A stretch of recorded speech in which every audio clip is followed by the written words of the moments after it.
Batgirl and the Birds of Prey, issue 1. Julian Shauna Benson writing and Claire Rowe on the art. Now, I liked issue 1, had some really weird art issues that I brought up at the time with the mouths. I do think the art is a bit of an improvement here.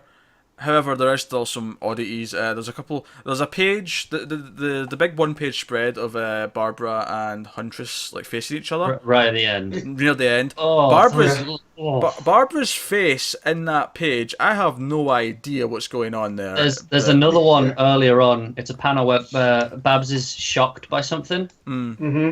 And Black Canary's holding her back, and her face, I don't get it.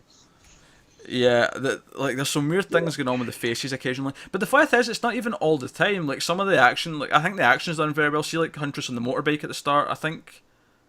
Yeah, he's great, Claire Rowe's great at breakdowns, but the details of the art, like Pete's lips issues last time, and then here, some of the more finer details on the face, it can be kind of distracting. I think that she has a really good sense of motion. Yeah. And the movement always feels great. But any time, like you say, its faces, detailed points of impact just look wrong. Yeah. That said, though, it is still an improvement over the last issue. Because in the last issue, almost every single panel with a face in it, I was like, oh, those lips look weird. Whereas this issue, it was like, once every second page I was noticing something. Well, sure, but there are some points where they avoided it by just not having any lips. Yeah, there's at least twice where Babs just has no lips. Yeah. Which, honestly, yeah, go with that. It works. That's the whole thing. Do a minimalist style, then, if that's what you're going to do. If that's your problem, work on it by that. That's fine. Yeah. But the mix and match is weird. Exactly. Yeah, so the plot of this issue, of course, is that the guy they were chasing in the Rebirth issue, which, by the way, the Rebirth issue is basically issue 1, and this is basically issue 2. So if you didn't read the Rebirth issue, you should, because it was the first part of the story. But so the guy they were chasing after dies from lots of bites, and we see later on what those bites would have been. And so Batgirl's bought the clock tower, the lair of the Birds of Prey, which is cool, nice touch. And they basically say they go after this guy, this crime boss named Santo, I believe his name was, and they go to his mansion. And he's like this exotic guy who has like lions and tigers and all types of animals that you shouldn't have in your house because you're probably going to get killed. There's a few zebras in there. Yeah. And so Canary and Batgirl go to question him, and Huntress, of course, has already beat them there. And she's trying to she's like waterboarding the guy in the fountain. God, it's such a difference in character from what we were reading in Grayson with her. And that's fine, but I'm still used to her being that version as matron. Yeah. And measured and careful. And here she's just waterboarding dudes in the fountain in his backyard.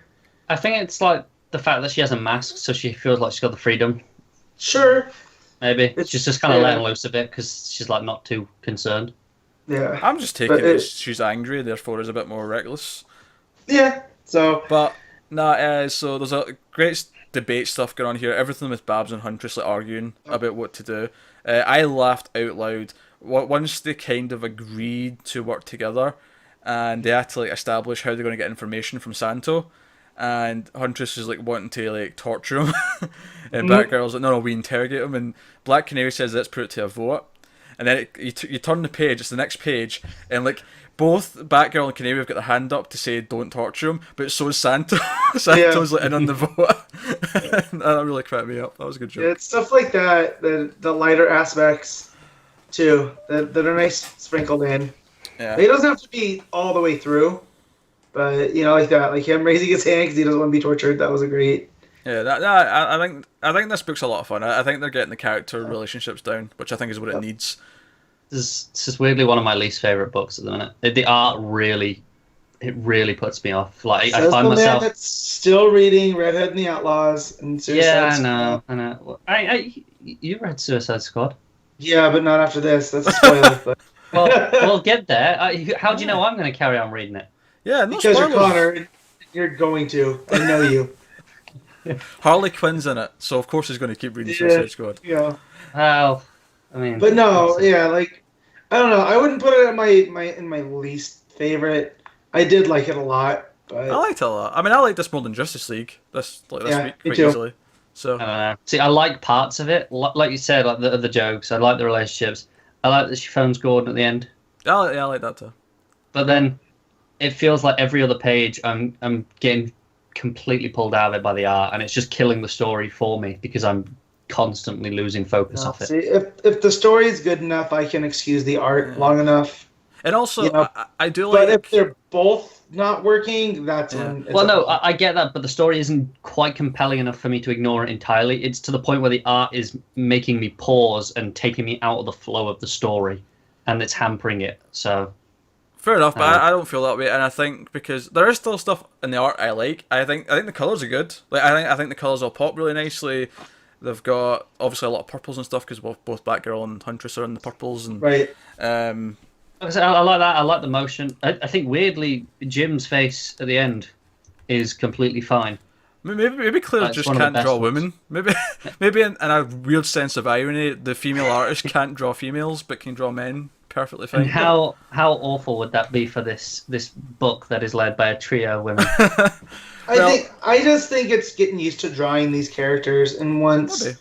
once she has enough issues under her belt, then After all, we did say this was an improvement in the art over the first issue, so maybe again we'll keep. Yeah, I'm going to stay with it, obviously, because I want to see if it does Oh, pardon me. improve enough that I like it. But at the minute, it is really hampering the enjoyment of the book for me. Okay. But no, that's just an example of Connor being wrong, which we'll get to later in Connor's Corner, I'm sure. But let's back on the budget. Actually, before we wrap that up, we should just mention the villain plot. The Asp shows up with his army of snakes, and they fend him off. Yeah. He goes to his boss, or the person who's paying him, Yep. who's not the fake Oracle. Oracle's feeding this boss information, but it's a female villain who basically says, right, let's get a team together and kill the birds of prey, which I presume will be the plot of the next issue. But no, Yep. really fun stuff. So that's Batgirl and the Birds of Prey.